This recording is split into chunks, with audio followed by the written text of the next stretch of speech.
Hi, ಎಲ್ರಿಗೂ ನಮಸ್ಕಾರ. ನಾನು ನಿಮ್ಮ ಮಂಜುನಾಥ್ ಗೌಡ ರೋಡ್ಕೊಂಡ ಮಾತಾಡ್ತಿದ್ದೀನಿ.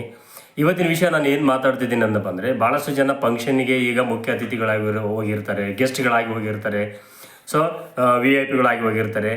ಅಲ್ಲಿ ಇನ್ನೊಂದೇನಂದಪ್ಪ ಅಂದರೆ, ಅಲ್ಲಿ ತುಂಬ ಜನ ಕೆಲವೊಂದು ಸಲ ಕಡಿಮೆ ಇರ್ಬೋದು ಅಥವಾ ಜನನೂ ಇರ್ಬೋದು. ಏನಂದರೆ ಆಡಿಯನ್ಸ್ ಅಂತ ಹೇಳ್ತಾರಲ್ಲ, ಈ ಭಾಷಣ ಕೇಳಕ್ಕೆ ಬಂದಿರೋರು ಅಥವಾ ಕಾರ್ಯಕ್ರಮವನ್ನು ವೀಕ್ಷಣೆ ಮಾಡೋಕ್ಕೆ ಬಂದಿರೋಂಥವ್ರು, ಇವರೆಲ್ಲ ಕಾರ್ಯಕ್ರಮ ನೋಡ್ತಿರ್ತಾರೆ.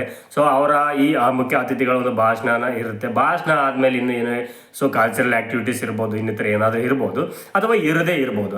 ಆವಾಗ ಈ ಮುಖ್ಯ ಅತಿಥಿಗಳಾಗಿ ಹೋದಂಥವರು ಇರ್ತಾರೆ ಕೆಲವರು. ಸುಮಾರು ಮುಖ್ಯ ಅತಿಥಿಗಳು 1-2 ಈ ಥರ ಇರೋಲ್ಲ, ಒಂದು 8-10 ಜನ ಇರ್ತಾರೆ. ಸೊ ಸ್ಟೇಜ್ ಎಲ್ಲ ತುಂಬಿರುತ್ತೆ ಅಂತ ಇಟ್ಕೊಳ್ಳೋಣ.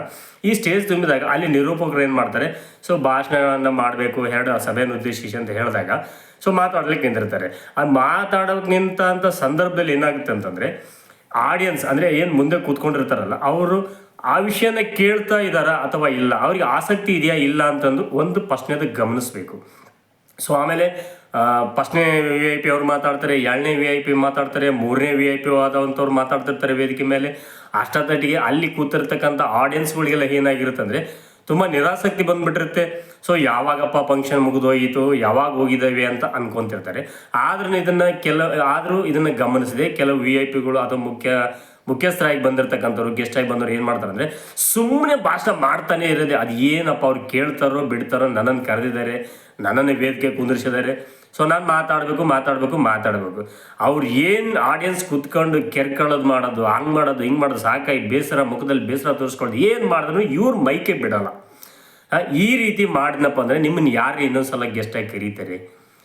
ಅಲ್ಲಿ ಸೀನನ್ನು ಅರ್ಥ ಮಾಡ್ಕೊಡ್ರಿ, ಆಡಿಯನ್ಸ್ನ ಮನಸ್ಥಿತಿಯನ್ನು ಅರ್ಥ ಮಾಡ್ಕೊಡ್ರಿ, ಸಮಯದ ಅವಶ್ಯಕತೆ ಮಾಡ್ಕೊಡ್ರಿ. ಆಮೇಲೆ ಕೆಲವರು ಚೇರ್ ಖಾಲಿ ಇರ್ತಾವ, ವೇದಿಕೆ ಮೇಲೆ ಇರೋಷ್ಟು ಜನ ಕೆಳಗಡೆ ಇರೋಂಗಿಲ್ಲ.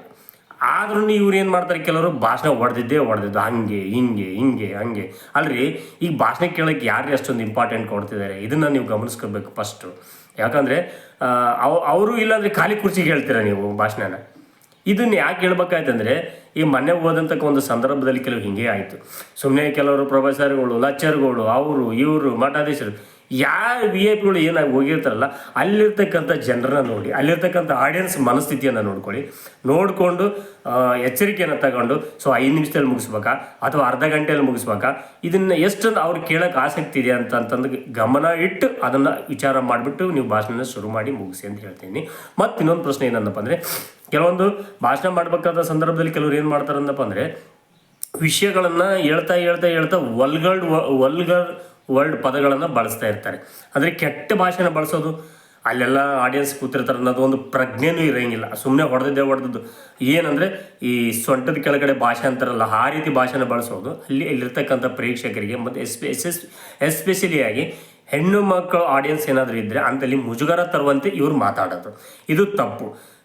ಏನೇನೋ ಮಾತಾಡೋದಲ್ಲ, ಒಂದು ಏನು ನುಡಿದರೆ ಮುತ್ತಿನ ಹಾರದಂತಿರಬೇಕು ಅಂತ ಹಿಂದೆ ಬಸವೇಶ್ವರರು ಹೇಳಿದ್ರಲ್ಲ, ಆ ರೀತಿಯಾಗಿ ಮಾತಾಡಿ ನಿಮ್ಮ ಭಾಷಣ ಸ್ಪಷ್ಟವಾಗಿ ಚೆಂದಾಗಿ ಕನ್ನಡ ಮಾತಾಡಿ, ಹೇಳ್ಬೇಕಾದ ವಿಷಯವನ್ನು ನೇರವಾಗಿ ಹೇಳಿ, ಸ್ಪಷ್ಟತೆಯಾಗಿ ಹೇಳಿ, ಕ್ಲಿಯರಾಗಿ ಹೇಳಿ. ಅದು ಬಿಟ್ಕೊಂಡು ಸುಮ್ಮನೆ ಅಲ್ಲಿ ಆತಿದ್ದ ಇಲ್ಲಿ ಈತಿದ್ದ, ನಾವೆಲ್ಲ ಅಲ್ಲೇ ಇದ್ವಿ ಅಂತಂದು ಹೇಳಿ ಪ್ರಾಣೇಶ್ ಅವರು ಕಾಮಿಡಿ ಮಾಡ್ಕೊಂತ ಹೇಳ್ತಾರಲ್ಲ, ಹಂಗೆ ಆಗಬಾರ್ದು. ಇದನ್ನು ತಿದ್ದುಕೊಳ್ಳಿ.